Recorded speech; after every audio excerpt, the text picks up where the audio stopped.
Hello guys. Okay, so wait, record ba? Okay, so Happy New Year. So January 2024. Actually kakauwi ko lang from bakasyon ko sa Pilipinas. So nakabalik ako dito sa Saudi first week ng January pa. Kaso medyo late tayo ngayon ng upload kasi yung first week ko dito parang bigla ako nag-adjust, para akong bagong salta kasi medyo hindi ganun kalamig sa Pilipinas for December, so nanibago ako. Pagdating dito, since nagstay ako doon ng almost 1 month, ng isang buwan, pagdating ko kumbaga na-adapt ko rin kaagad. So pagdating ko dito, para akong bagong salta ulit. So parang pagdating ko dito, parang grabe ah, yung lamig. So ayun. So medyo tinamad tayo mag-upload, and yun nga kasi dadayo pa ako, pupunta pa ako dun sa bibilhan ko. So medyo nakakatamad pag ganun kalamig. So ayun, kaya pasensya na kung medyo late. Ano na ngayon? 14, 15? 13, 14, 15 ngayon yata.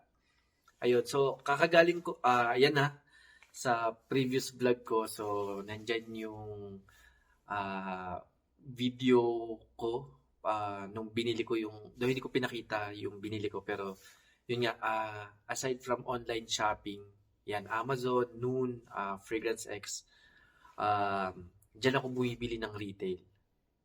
Okay, so hindi ako exclusive, wala akong deal sa kanila.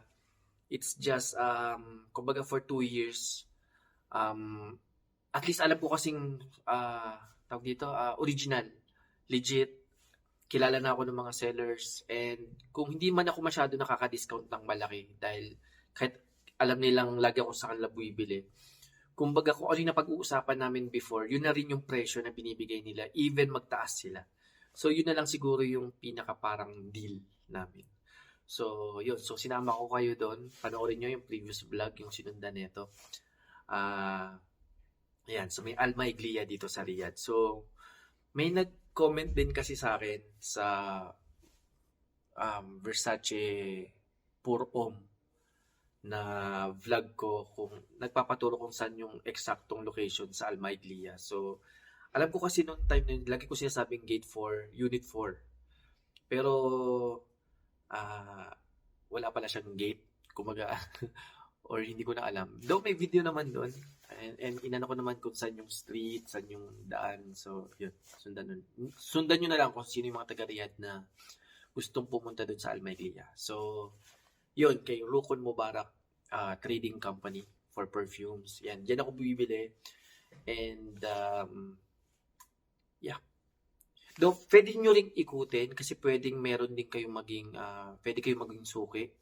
Nagkataon kasi, nung time na naghahanap ako, 2 years ago, yun yung isa sa pinakauna ko na tanungan. And nung iniikot-ikot ko yung buong bilihan ng designers and niche perfumes doon, siya na talaga yung pinakamababa. Siya na talaga. Huwag kayong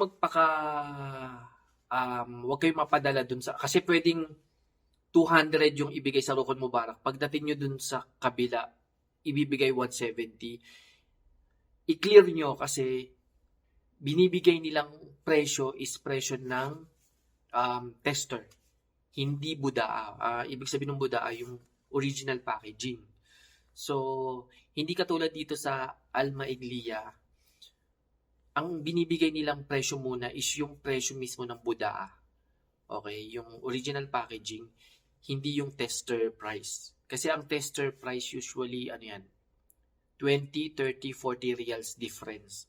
Kumbaga parang binabayaran mo yung box ng mga 30 to 40 reals. So, huwag kayong maano doon kasi pwedeng ang binigay niya, kunwari, for example, bumili kayo ng tig to 200, tapos pagdating nyo sa kabila, sinabi 170.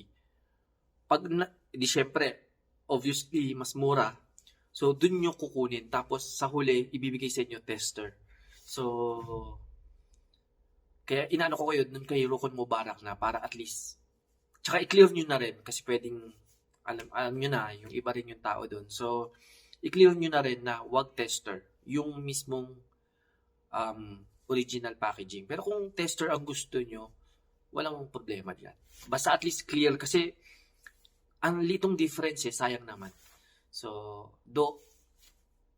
yun na rin yung parang discount nyo kung tester. So, and kung hindi naman kayo maarte sa box, ako kasi, hindi naman sa maarte, pero ina-unbox ko kasi. So, kumbaga, at least may idea yung mga nakakapanood, lalo yung mga hindi familiar. At least, familiar man sila sa bote, yung packaging naman niya mismo, hindi. So, magandang original. Ayun, nakasanayan ko na rin kasi. So, original packaging lagi kong binibili. Though, pumapasok din sa isip ko na mag-try ng tester. Siguro magta-try ako sige, try natin this year. Magte-tester ako. Or, bibili ako ng tester, pero yung meron na existing. At least siguro meron akong madi-differentiate ko kung anong pinagkaiba. Aside from packaging mismo, which is yung pinaka-obvious na difference. Pero baka sa performance, sa bote niya, sa bottle presentation, baka may difference kung between ng original packaging sa tester. Okay. Ayan. Example, sa Lacoste White. Pag Lacoste White ang binili mo na original packaging, may takip siya. Yung takip niya is yung puti. Pagdating sa tester, pag bumili ka ng Lacoste White, yung L1212, ang takip niya is gray, tas plastic. Alam mong parang pang temporary, hindi siya yung pang display. Ayun, hindi katulad nung Lacoste White na nasa original packaging, talagang yung mismong takip na nakikita nyo sa mga stores talaga. Anyway, 7 minutes. So,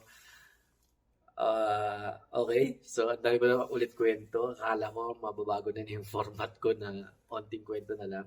Diretso na. So, okay. Alam nyo na rin yan kung anong i-ano natin. So, ito yung ating i-unbox for the month of January. So, first on the list, third batch, 1 million from Paco Rabanne. Ayan. So, okay, medyo dated na to. Kung hindi ako nagkakamali, 2011 to. 10, pwedeng ganun, mga 20, hindi, 2000, mga ganun. 2010, 2011 yata to ni-release, or 2008. Siguro ganun. 8, 9, 10, 11. Mga ganun yata to lumabas, and talagang na-hype talaga to. Overrated to. Hindi pa ako collector nun. Pero madalas ko na tong marinig. Ayan. So, and ayun nga, madami daw gumamit talaga niya ito. Sa club, sa schools, ayun. Okay, kaya ako siya binili kasi nung nag-start ako dito sa Saudi, isa sa binibili kong perfume, yung inspired by mga parang mga prescripto, yung mga dito kasi smart. Tigto 30 reals lang yun, 100 ml, tas halos oil base siya, so talagang malakas. So parang parang naka-perform or Audi perform. Ayan, so kung longevity ang pag-uusapan at performance, panalo talaga yung smart. Oo, 30 reals lang yun. Ewan ko ngayon, parang 40 or 50 na siguro. Pero, yun yung mga ginagamit ko nung time na yon, nung hindi pa ako collector. So, and isa sa naging nauna kong binili is yung 1 million nga. So, kasi nung time na yun, 2014, 15, medyo, hindi naman siya laos. Pero kumbaga, hindi pa siya ganun katagal kumpara ngayon na halos 10 years, dekada na ang tanda nito. So, okay, baka nagtataka kayo yung mga collection ko, kung titingnan nyo rin yung mga siguro yung vlog ko for December, kung napansin nyo yung collection ko is medyo hindi siya yung parang updated or hindi yung mga newly released for the past 3 years. Kasi nga, matagal ko nang gustong mag-collect pero wala naman akong budget pa nung time na yon. At the same time, wala rin yung passion. Hindi katulad ngayon na parang hindi ko na matanggal sa katawan ko. Mahilig lang ako sa pabango. Pero hanggang ano lang ako talaga, amoy-amoy, gano'n. So, kaya yan yung mga collection ko ngayon. Kasi nung nag-start akong manood ng mga vlogs, ng mga fragrance, Jeremy Fragrance, um, School of Scents, ano pa ba? Basta nanonood ako ng mga iba't ibang vlogs ng perfume. So, yun yung time na ito yung mga nasa top 10s nila. So, yun yung mga una kong binibili ngayon. So, kung napansin nyo, wala akong mga YSLY pa ngayon. Ano ba yung mga bagong yun? Mga YSL Myself. Ano pa bang mga new release ngayon? Yung Phantom, Scandal Parfum, mga Stronger With You, Absolute, mga ganun. Wala pa ako kasi nga, yun nga, inuuna ko yung mga nasa wishlist ko. Kasi meron akong listahan. So, ito yung mga madalas nasa top 10s nung mga 2014, 15, 16. Kaya sila yung mga inuuna ko. Ayan. So, siguro pwedeng this year, mahaluan ko na ng mga bago. And siguro, yun nga, for next year, yung batch 4 ko, siguro pwede na akong makabili ng mga, mga Jean Paul Gaultier La Parfum, yung itim, YSL Lano with L'Homme Electric, Blue Electric. Yan yung mga gusto ko ngayon sa bago. Ayan. Siguro mga bago ko lang sa collection ko yung mga Narciso Rodriguez. Yung latest niya, yung Parfum. Yan lang yata yung mga nasa bago ko talaga. Mga release ng mga 3 to 4 years ago. Yan lang. Inuna ko kasi talaga na-inlove ako sa scent niya. Ayan. Ano ba? Wala na yung collection ko. Nasa Pilipinas na lahat. So, ito, back to zero tayo. So, ito yung unang-una ko ngayon. Ayan, 12 minutes. Alright. So, daldal ko talaga. Anyways, buksan na natin. So, ito yung, yan. So, ito yung, pagpunta nyo doon, nasa ano siya, 425 real. So, 5,000-6,000 pesos. Pero nakuha ko lang siya sa Rukon Mubarak. Actually, inano siya sa akin ng 250. Pero yung 250 na yun, ano rin yan, hindi yun too good to be true. Kasi yun din yung mga presyo sa Amazon and Noon for Paco Rabanne 1 million. Sabi ko, so pinakita ko, sabi ko, ito rin yung presyo sa Noon and Amazon, baka bigyan nyo naman ako. Ayun, so yun, nakuha ko siya ng 230. Ayan, so 20 reals, hindi na rin masama. So parang balik pamasahe lang. Alright, so, ayun. So, nakuha ko ng 230. So, subukan nyo rin baka yung mga bargaining skills nyo magamit nyo doon. Pwede makuha nyo yung 200. Gamitan nyo ng charm. Ako kasi 2 years na akong kilala nila. Mahina talaga charm ko sa kanila pagdating sa discount. Jumla sila or wholesale. So, medyo hindi mo rin hindi mo rin masisisi. Unless siguro bumili ako ng 10, 20 piraso. Usually ako kasi pa isa-isa lang ako sa kanila. Okay, dami kong daldal. So, buksan na natin. Ayan. Actually, itong si 1 million, nasa wishlist ko na siya. First year pa lang. Nung nag-start ako mag-collect noong 2021. Kaso, hindi ko alam, lagi itong nauudlot. Hindi ko alam.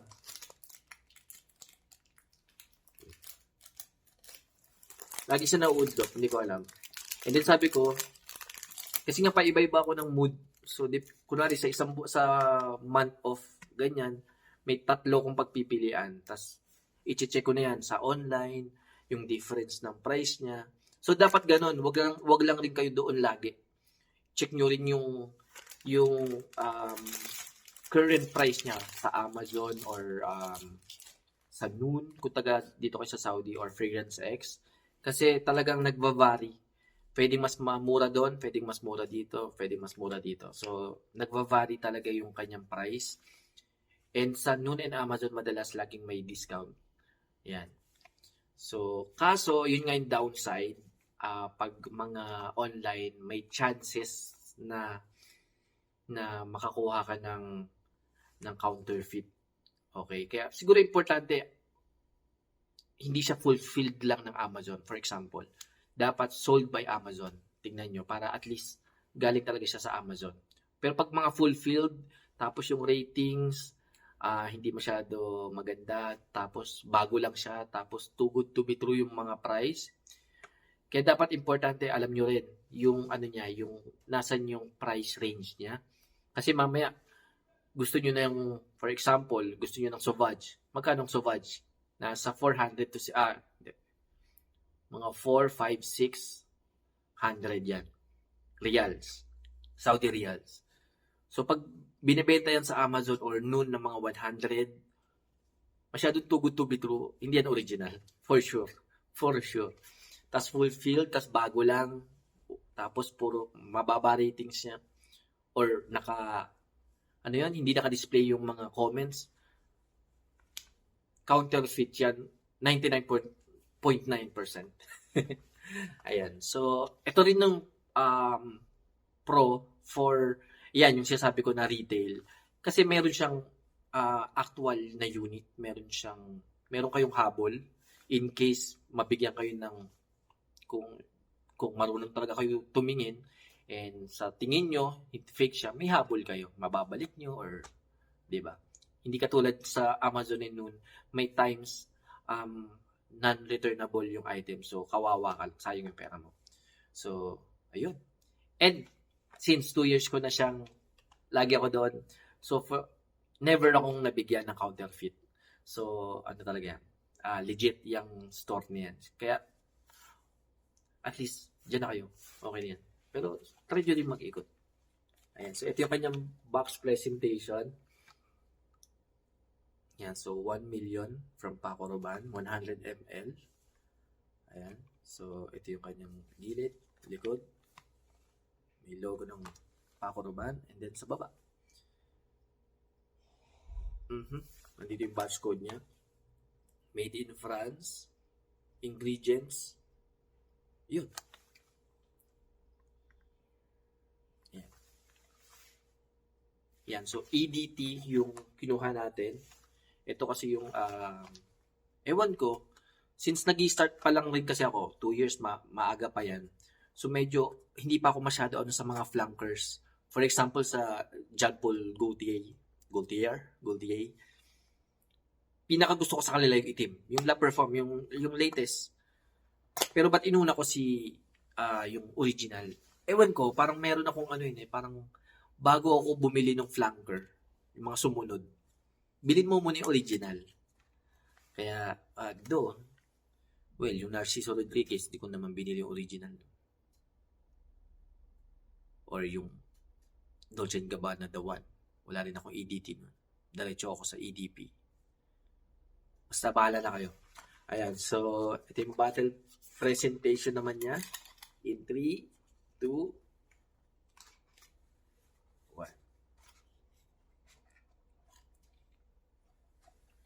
Then, wow.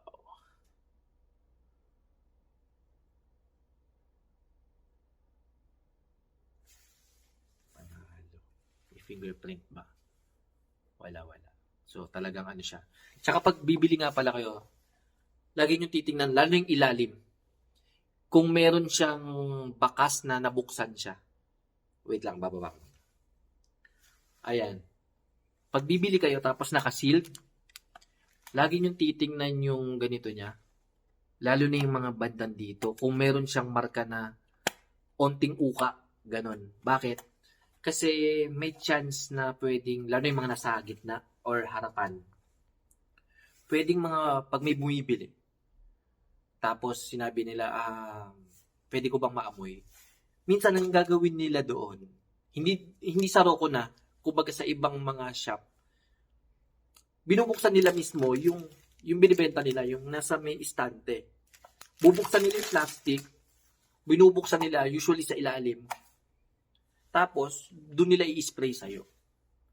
So, ang ano kasi noon is parang sa psychology, parang mapapakuha ka kasi, ay, binuksan niya para sa akin, para amuyin ko lang. So, parang magkakaroon ka ng hiya na pag hindi mo binili kasi binuksan niya yung bago. Ayan. So, ingat kayo doon. Kasi, pwedeng meron niyang, wala akong proof. Pero, maski pa, wala akong proof na pwedeng merong mga machine sila para i-repack ulit.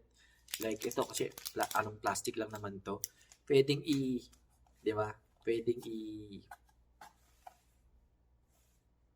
ibalik. Kasi usually gagawin lang nila dyan. Itataob nila yan, tapos i-spray nila para mawala yung pinaka-juice. Kasi pag bumili ka ng brand new, tapos in-spray mo, tapos bumuga ka agad, 99.9% din, may gumamit na nun. So, ang minsan na ginagawa nila, pag kunwari, pinaspray sa'yo, tapos siguro umalis yung customer, hindi naman ito nabili, ang gagawin ng mga ibang seller, itataob na yan, kasi yung straw niya, sisip-sip, di ba? So, ibubuga niya yung mga una niyang nasipsip. Tapos, wala na siya masisip-sip. So, pag inano mo ulit yan, balik siya sa dati na wala siyang higop. Wala siyang maibubuga. Kasi yun yung isa din sa na hindi pa siya gamit. Tapos, pwedeng lilinisin ulit para walang marka. Then, balik sa ilalim para ito mukhang bagong-bago. Kaya, ingat kayo dito. And then, pwedeng meron silang sealer. Probably. Dahil napakadali lang naman. Di ba? So, ano ko lang naman yan? Theory. Wala naman akong proof. Wala naman ako nahuli. Pero, mayroon lang ako na na pwedeng possible. Di ba? Possible. Ayan. Anyways. Ayan. So, battle presentation na tayo. Dami kong yeah. So, 1 million. So, ano siya? Gold bar. Kanyang concept ng ito, yung pinakaunang 1 million. Yan, yung ADT. Yan. So, gold bar ang kanyang battle design. Ayan, yung kanyang harapan. And then, ayan na, yung kanyang, parang light na gold-plated na plastic siguro to. Or malipis na steel na plate. Hindi ko masabing plastic. Pero ano yata siya? Parang yung steel. Alam mo yung mga nasa asad ng latafa. Parang ganon. Tapos, gold-plated. Ayan, halatang bagong-bago pa talaga. Wala talagang marka, walang gas-gas, walang ayan. Then, yung ito, bote na to. Ayan, glass na yan, yung likod. Ayan. Well, kilala na to. Pero ito para lang naman sa mga katulad ko, amateur. Pwedeng yung mga meron na nito, skip na, diretso na sa iba. And then, ito yung kanyang ilalim. Ayan, Audi Toilette. Made in France. Ayan. Then, yung kanyang atomizer. 1 million. Ayan. Okay. Ganda.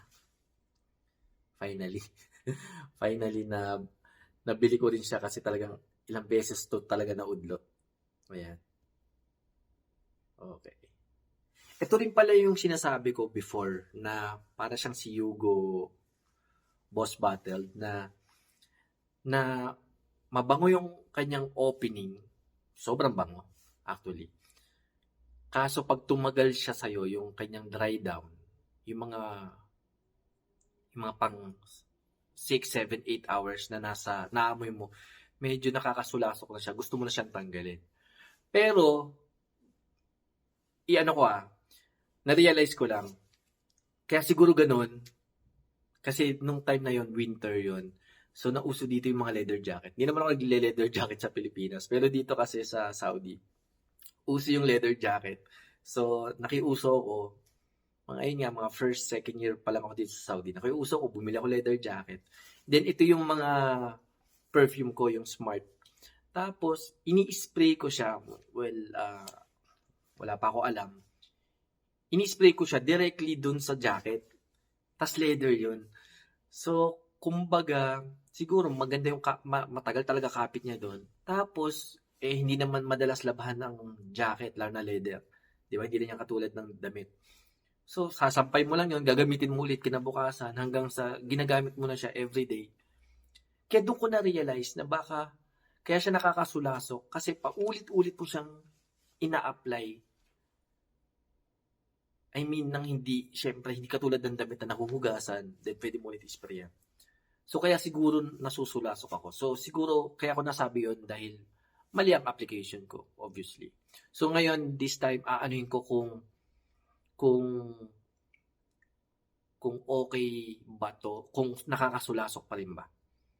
Okay. Itatry ko siya pero yung tamang application na. So, isa sa damit, isa sa balat. Tapos, tatry ko kung nakakasulasok ba siya yung first 6, 7, 8 hours niya sa akin. Okay? And then, try kong sabihin yan, try ko kayo i-update sa susunod kong vlog.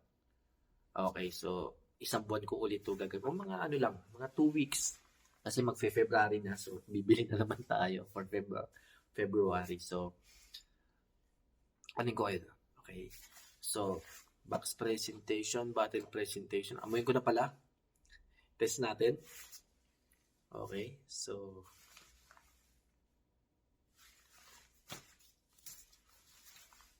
try natin. So, in 3, 2, 1. Wala. Okay, yan yung sinasabi ko na humihigop pa yan. Ayan, 2, 3, 4.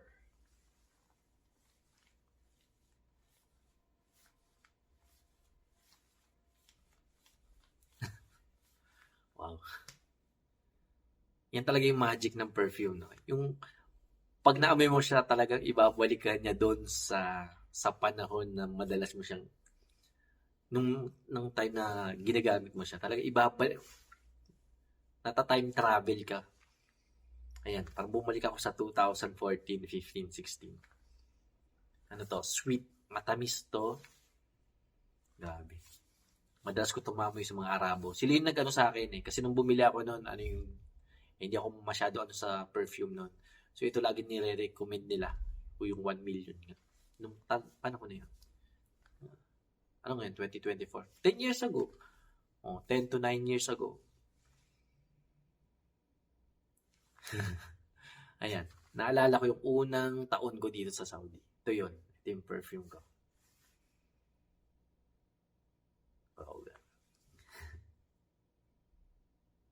Ayan. Yung opening niya talaga, yung first 1 minute. Ito talaga yung ano niya, kumbaga sa shot, money shot, or ito yung talaga ano niya, yung opening talaga. To dry down. Ayan. Mabango to guys. Talagang agaw pansin to. Siguro dati.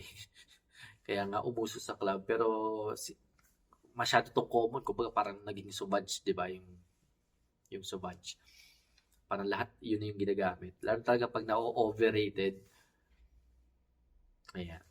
Siguro ngayon, after 10 years, sa akin sa panahon ko, mukhang okay to gamitin ulit. Kasi wala na ako naaamoy na gumagamit na ito eh. Kasi nga, ano na rin to eh. Medyo dated na rin. Kasi ilang years na to, no? 12, 13 years. So, mukhang pwede mo itong gamitin. Pero huwag naman araw-araw. Tapos mga maximum 3 applications. Okay na yan. Ayan. Okay, magta 30 minutes na. So, ita-thumbnail ko lang. Then, update ko kayo next vlog.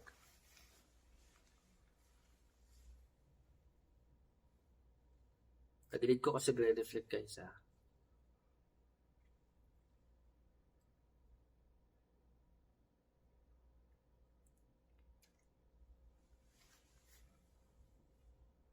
Ano ba?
Okay. Happy New Year.